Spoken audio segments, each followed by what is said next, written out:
Betting apps case విష్ణుప్రియకు బదులు విచారణకు వెళ్లిన శేఖర్ భాష. బెట్టింగ్ యాప్స్ కేసులో పంజాగుట్ట పిఎస్లో విచారణకు రావాల్సిన విష్ణుప్రియ, టేస్టీ తేజలు హాజరు కాలేదు.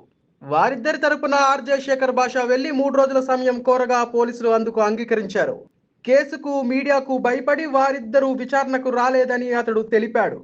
పోలీసులు ఇచ్చిన గడువులోగా ఖచ్చితంగా వచ్చి విచారణకు హాజరవుతారని శేఖర్ భాష హామీ ఇచ్చారు.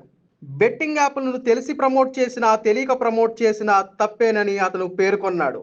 అదే అంశం గురించి తమ బిగ్ బాస్ గ్రూప్లో కూడా చాలా పెద్ద చర్చ జరిగిందని శేఖర్ భాష తెలిపారు.